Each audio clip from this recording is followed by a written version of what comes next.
ఓం శాంతి. ఓం శాంతి. ఓం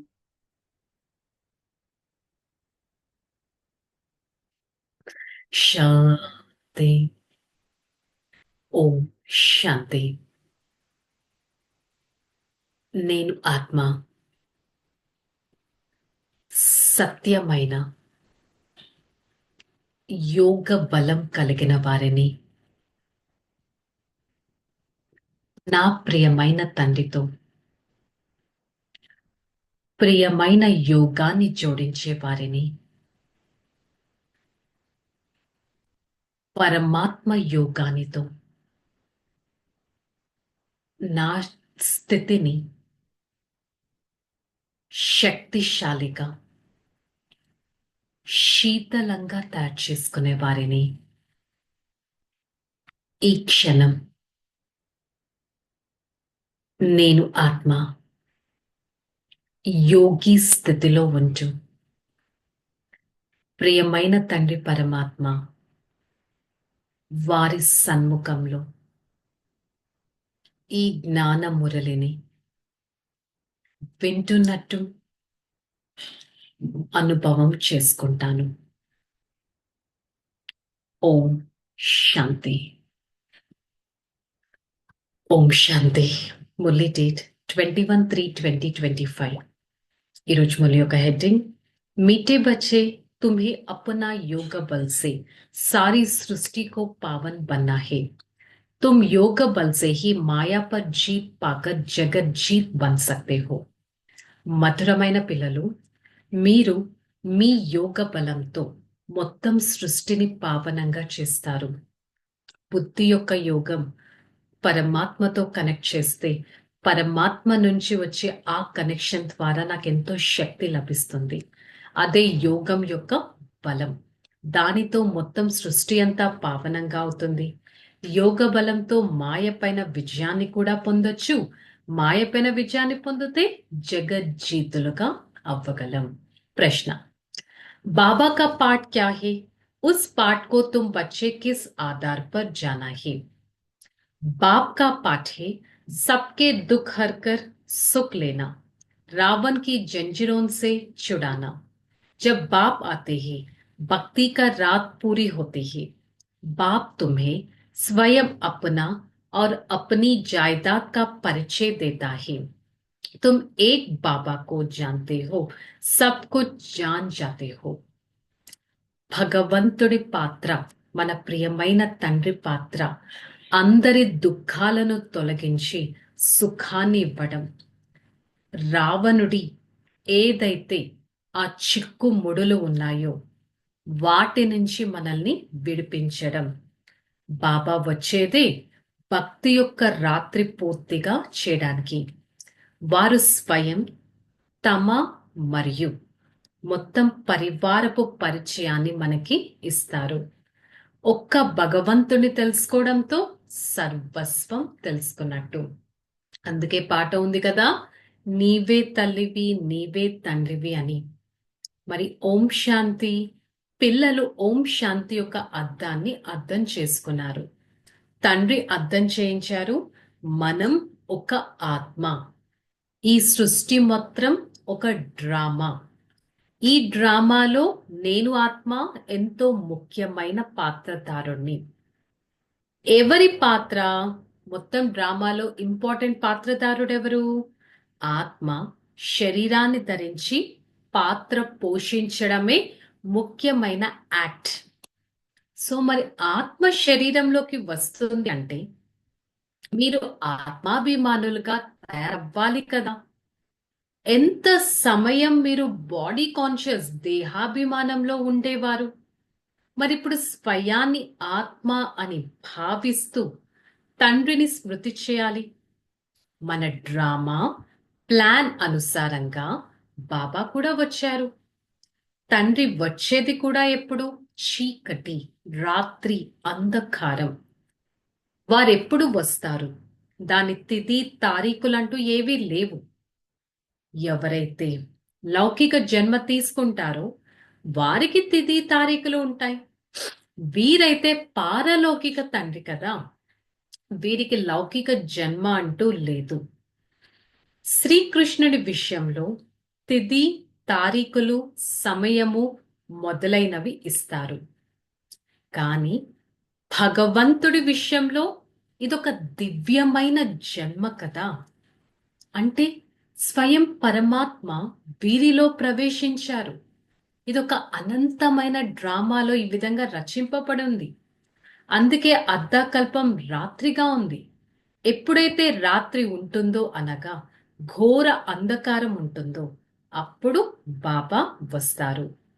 అంతేకాని భగవంతుడు ఎప్పుడొస్తారనే తిథి తారీఖు లేదు. ఈ సమయంలో భక్తి కూడా ఎలా అయిపోయింది? తమో ప్రధానంగా అయిపోయింది. అర్ధకల్పం అనంతమైన పగలు. సో బాబా చెప్తున్నారు మళ్ళీ, నేను వీరిలో ప్రవేశించి స్వయం తండ్రి యొక్క పరిచయాన్ని ఇస్తాను. గీతలో కూడా భగవాను వాచ అని ఉంది. అంతేగాని ఎక్కడ భగవంతుడు ఒక మనిషి కాలేరు కదా.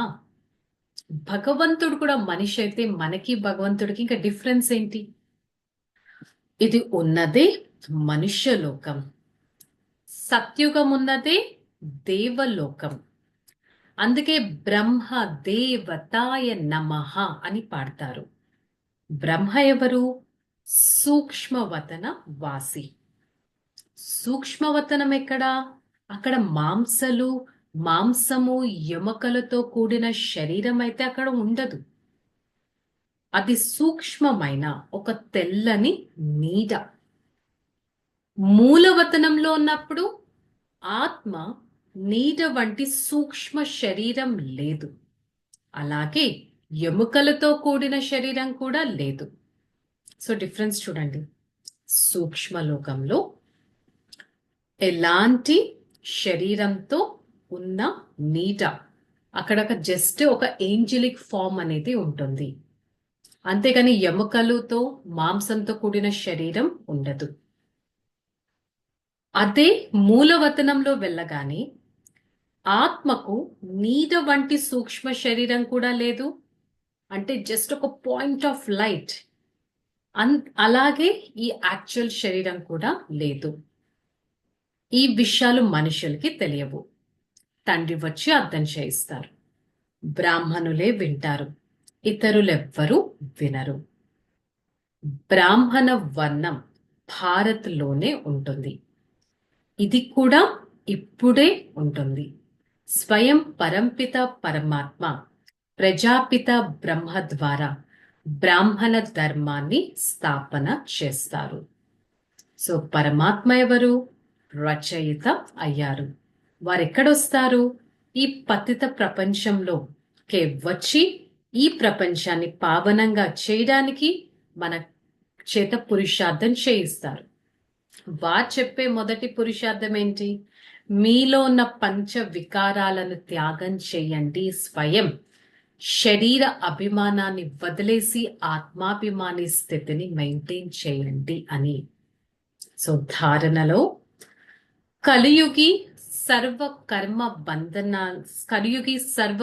बंधनों को बुद्धि से भूल 5 विकारों का दान कर आत्मा को सतो प्रदान बनाना, एक ही साइलेंस की शुद्ध घमंड में रहना, इस रुद्र ज्ञान यज्ञ में खुशी से अपना तन मन धन सब अर्पण कर सफल करना।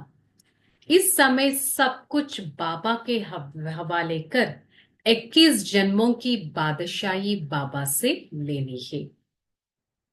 కలియుగపు సర్వ కర్మ బంధనాలను బుద్ధి ద్వారా త్యజించి పంచ వికారాలను దానం చేయాలి. మనకు అవసరం లేనిది ఇచ్చేసేయాలి. అప్పుడే ఆత్మ సతో ప్రధానంగా అవుతుంది. నేను సైలెన్స్ శక్తి కలవారిని అనే శుద్ధమైన అహంకారం ఉండాలి. నేను ఆత్మ రుద్ర జ్ఞాన యజ్ఞంతో సంతోషంగా నా తనువు మనసు ధనాన్ని అర్పణ చేసి సఫలం చేస్తున్నాను అని భావించాలి. ఈ సమయంలో ప్రతి ఒక్కటి తండ్రికి ఇచ్చేసి 21 జన్మలు రాజ్య పదవిని తీసుకోవాలి అనే నశ ఉండాలి. వరదాన్, रोब के अंश का भी त्याग करने वाले स्वमानदारी पुण्य आत्मा भव। स्वमानदारी बच्चे सभी को मान देने वाले हो, वह दाता के बच्चे रहम दिल हो। वह किसी भी आत्मा के प्रति संकल्प मार्ग में भी रोग नहीं होता है, या ऐसे क्यों, ऐसा नहीं करना है, होना नहीं चाहिए, ज्ञान कहता है क्या, यह सूक्ष्म रोब का अंश है। लेकिन स्वमानदारी पुण्यात्मा ये गिरे हुए को उठाएगा, सहयोगी बनाएगा। कभी संकल्प मात्र में भी यह नहीं कह सकता ये अपने कर्मों का फल भोग रहा है। సో అహంకారపు వంశాన్ని కూడా త్యాగం చేస్తేనే స్వమానదారి ఆత్మలుగా పుణ్య ఆత్మలుగా అవ్వగలరు.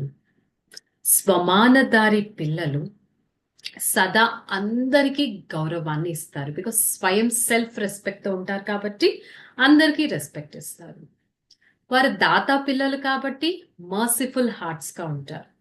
వారికి సంకల్ప మాత్రంలో కూడా ఎవరి పట్ల కూడా ఆ ద్వేషం అనేది ఉండదు.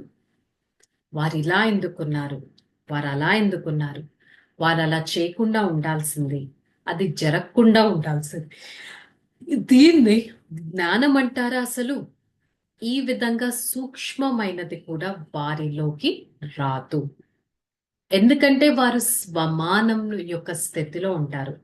స్వమానదారి పుణ్యాత్మలు పడిపోయిన వారిని లేపుతారు, సహయోగిగా అవుతారు. అంతేకాని వారి నోటి నుంచి ఎప్పుడు ఇలా రాదు, మీ కర్మల ఫలితాన్ని మీరు అనుభవిస్తున్నారు, ఎవరేం చేయగలరు అని. వారి సంకల్పంలో కూడా ఎవరి పట్ల అలాంటి నెగటివిటీ రాదు.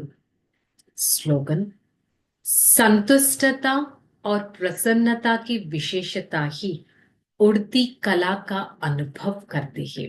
సంతుష్టత ప్రసన్నత విశేషతయే ఉన్నతమైన కళను అనుభూతి చేస్తుంది. మరి ఈరోజు మురళి యొక్క హోంవర్క్, నేను ఆత్మ నా దగ్గరున్నదంతా పరమాత్మకి ఇచ్చేవారిని, వారి నుంచి 21 జన్మలు రిటర్న్ తీసుకుంటాను. I, the soul, try to be completely sacrificed towards the one Father. I am a sacrificing soul. Okay, sure. Relax. Om Shanti. నేను ఆత్మ సంతుష్టమనిని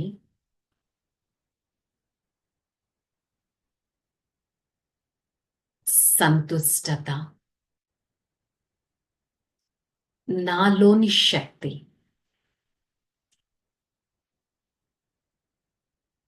సదా ఈ శక్తిని నా ప్రతి కార్యంలో ఉపయోగిస్తూ సంతుష్టత శక్తితో ముందుకు వెళ్ళగలను.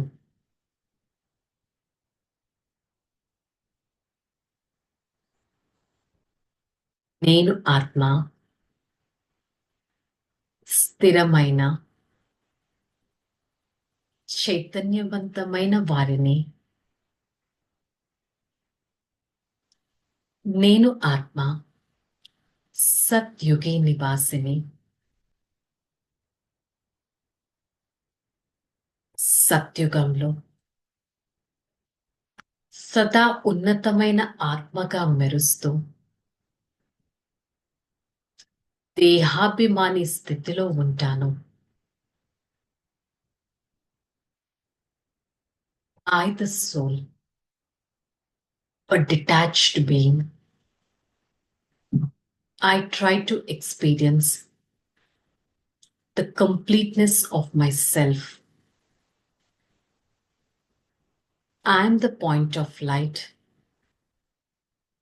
in the middle of this forehead. I always try to experience the servicing nature of myself. For the next few seconds, I try to orient myself towards the God service